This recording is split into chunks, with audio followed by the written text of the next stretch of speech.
qu'on lui a raconté. Ok, je dis à un appel chaud. Je vais un message, mais son message qui sortit en l'air, pas sorti à terre. Ouais, Tibet ça faut essayer de comprendre. Je vais vous pour qui ça, ou me Tibet ça non même. Parce que la Bible dit pingo bay menti. La Bible dit pingo bay menti,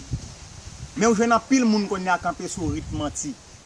Et on a pile moun campé sur rythme menti qu'on y a là. Et qui ça passé? Moun nan ka bay menti sur moun nan, li ka accuser moun nan, li ka di moun nan font paquet bagay qu'elle pas fait. Même pour Tibet ça comme un exemple, yon moun qui accuse yon moun, qui dit moun nan font paquet bagay qu'elle pas fait le vrai. Mais je dis moi porter exemple ça pour yo pour capable repentir pour y aller dans le ciel parce que gon moun kon fin accuser pendant fin accuser moun nan ou dit moun nan font paquet bagay et bien malgré dit moun nan font paquet bagay ou fait moun pour li ou marché critiquer mais de toute façon mais li pas fait le vrai et mais c'est pour raison ça et là on vient demander moun ça pardon li ka même pour exemple sur TikTok ça oui TikTok ça il ka prendre exemple on pour exemple nous même cap servir bon Dieu qui chrétien on pour exemple mais ouais regardez ça m'a fait là regardez ça m'a fait bien mais ça m'a fait bon tant que yon moun qui n'a même l'église ensemble avec et pour prendre wap déprimer comme ça wap déprimer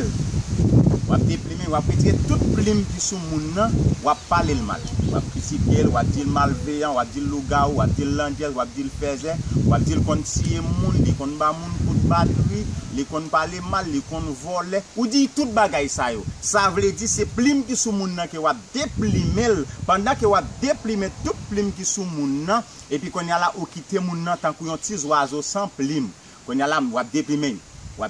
wap son paquet vieux bagay sous li que pas de dire et puis mais moun nan qui pas fait bagay ça yo vrai qu'on y a qui ça passé qu'on y a là pendant fin déprimer ou quitter le sans plume mais oui est-ce que nous voyez quitter le sans plume qu'on y a li pas gain plume qu'on y a qui sont fait qu'on y a là qu'on y a pendant fin déprimer tout autant déprimer et puis c'est de même fin déprimer en plus et vous regardez vous laguer plume yo aller qu'on y a love les vin repenti qu'on y a là pour vin demander moun ça pardon mais ou même qui te déprimer moun nan devant paquet moun qui ça le fait qu'on y a ça le pral dit c'est pour marcher toute plume ça te retirer sous dos là ou pour aller ramasser toute plume ça pour venir mettre qu'on y a là pour capable joindre pardon mais si moun nan t'a veut dire yon bagay comme ça qui sort fait qui côté va joindre toute plume ça yo mais vangé t'a prend plume à la veille parce que des mêmes gens moun nan t'a critiqué ou t'a dit toute bagay ça yo tout moun prend parole là ou pas ta veille un tel ceci un tel c'est là mais qu'on y a qui sort pas le faire dans cas ça metti oiseau amélie metti bête là mais ou quitter sans plume pas de plume encore mais qu'on y a là pour mettre petits oiseaux ça dans façon là qu'on y a pour ramasser toute plume ça yo pour venir mettre sous dol pour faire tourner petits oiseaux à même gens et mais c'est même avec yon moun qui wa déprimer que moun nan innocent c'est même genre moun wa déprimer moun nan innocent moun nan pas connait rien et bien ça c'est un exemple pour nous capable prendre nous même cap servir bon Dieu qui vla dans ciel parce que gain des accusations nous pas de battre pour nous accuser un moun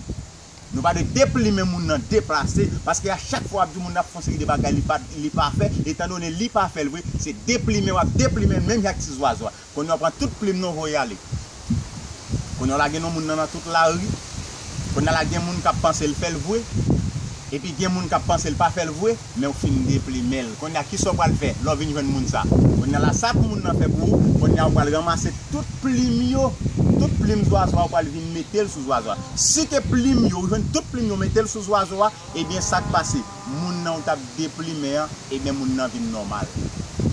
mais tout autant pas ka joindre plume ça pour mettre sous petits oiseaux comme ça ou mettre faire ça pour faire que ce soit côté moun aller tout monde qui te geta connaît ça ou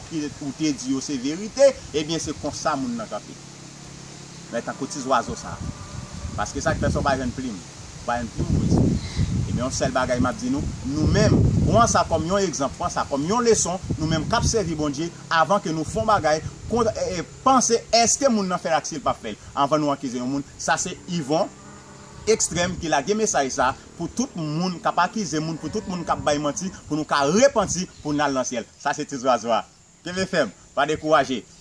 pas continuer à mentir parce que Jésus à la porte il parle pour le venir c'est ça me t'a dit nous que bon Dieu bénisse nous que veut faire dans route là.